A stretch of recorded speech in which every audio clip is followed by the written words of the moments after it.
മരണത്തെപ്പോലും കീഴടക്കാൻ ശ്രമിച്ച മനുഷ്യന്റെ കഴിവിന്റെ ഉദാത്ത സ്മാരകം. ആഫ്രിക്കയുടെ ഹൃദയഭാഗത്ത് കാലങ്ങളെ മറികടന്ന് ഇന്നും അഭിമാനത്തോടെ നിൽക്കുന്ന അദ്ഭുത കെട്ടിടങ്ങൾ. പിരമിഡുകൾ.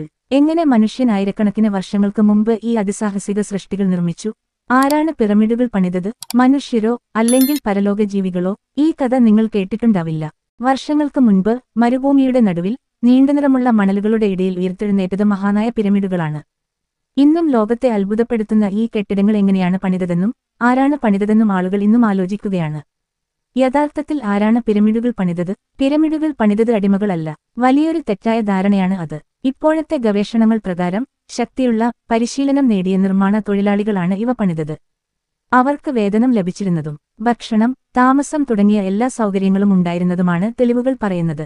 യഥാർത്ഥത്തിൽ പിരമിഡുകളുടെ ആശയവും ലക്ഷ്യവും ഈജിപ്ഷ്യൻ രാജാക്കന്മാർ ഫെറോ ഹീറോകളെ മരിച്ചതിനു ശേഷവും അതിശയത്തോടെ ഓർക്കാനും പൂജിക്കാനുമായിരുന്നു പിരമിഡുകളുടെ ലക്ഷ്യം. പിരമിഡ് ഉണ്ടാക്കിയത് ഫറോവയുടെ ശവശരീരം സംരക്ഷിക്കാൻ മാത്രമല്ല, തന്റെ ആത്മാവിന് സ്വർഗത്തിലേക്ക് പോകാനുള്ള മാർഗം ഒരുക്കാനുമായിരുന്നു. ഗിസയിൽ സ്ഥിതി ചെയ്യുന്ന ഫറോവയുടെ പിരമിഡ് ലോകത്തിലെ 7 പ്രാചീന അത്ഭുതങ്ങളിൽ ഇന്നും നിലനിൽക്കുന്ന ഒരേയൊരു അത്ഭുതമാണ്. ഏകദേശം 4500 വർഷം പഴക്കമുള്ള ഈ പിരമിഡ് പണിയാൻ 2.3 മില്യൺ കല്ലു ഘടകങ്ങൾ ഉപയോഗിച്ചു. ഓരോ കല്ലും ഏകദേശം 2 മുതൽ 15 വരെ ടൺ വരെ ഭാരമുള്ളതാണ്.